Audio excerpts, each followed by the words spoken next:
As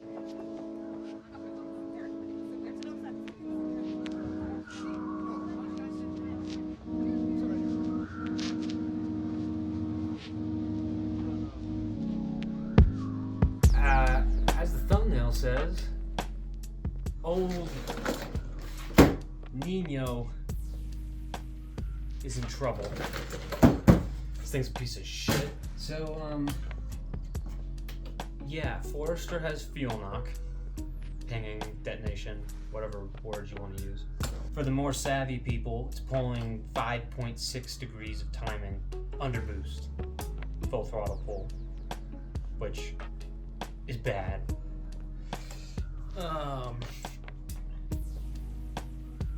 Basically, car's kind of fucked.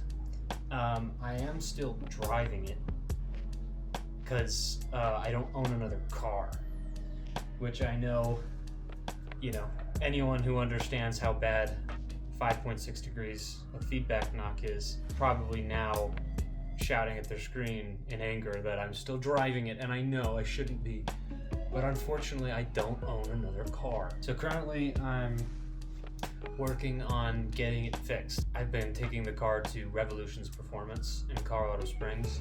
They are great, very knowledgeable.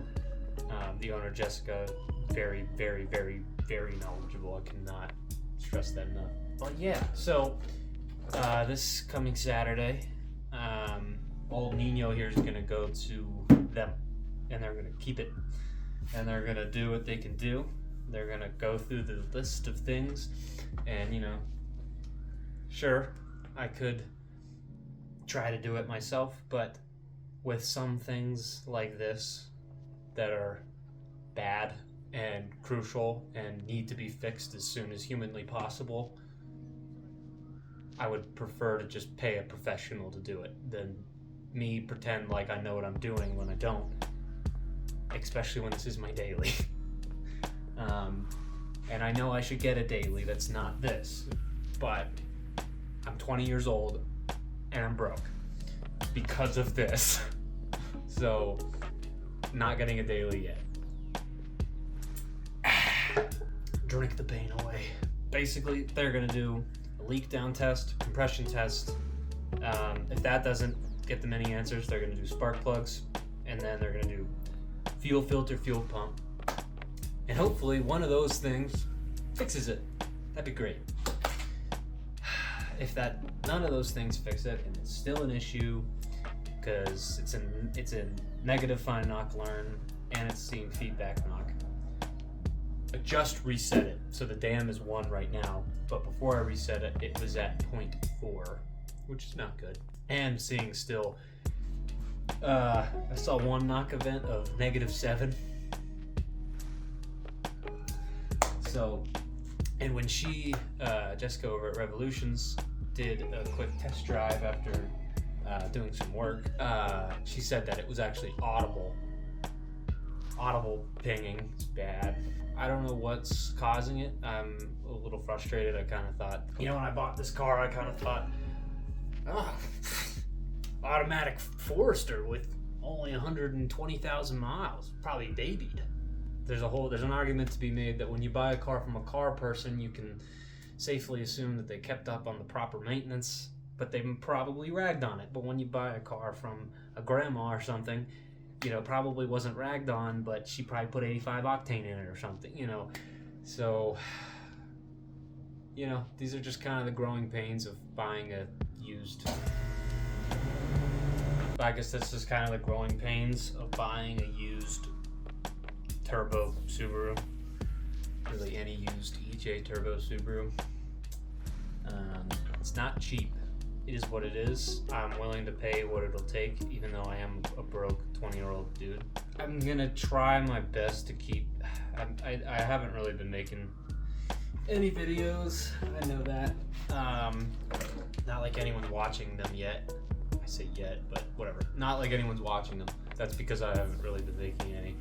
Or doing a very good job advertising them. I'm gonna try to make more videos. Obviously more videos about this, because we don't know yet what's causing the knock. Obviously the worst case scenario, don't even want to think about it because it's been keeping me up at night. Possibility of, you know, either a valve not seating right or ringland failure, which I would be pretty shocked if this car with its age had ringland failure, but I mean, you know, cylinder 4 ringland failure is pretty common, which is why they make the whole, you know, cylinder 4 cooling mod.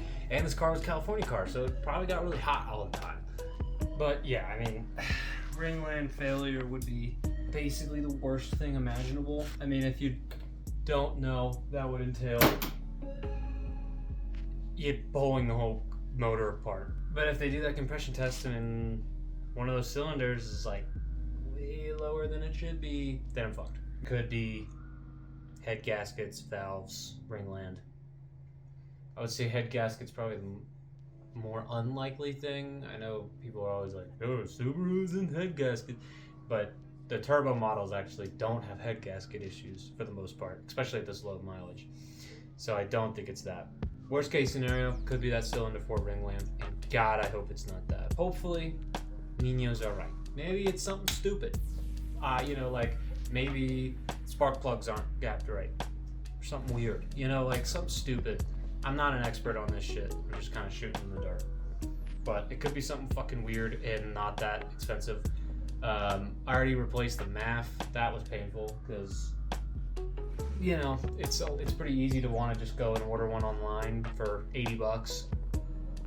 But it's probably not a good MAF sensor because I guess it's not, even if it says Denso on it, it won't be exactly the OEM spec. So I had to go over to the Subaru dealerships where I bought this stupid hat for $12 and get me an OEM mass airflow sensor. That was $280. $280 for a stupid little set, but whatever. It did make a bit of a difference. It fixed my AF learning. My AF learning is like maxed at 15 for no reason at idle. Now it's at 5 at idle, which is acceptable.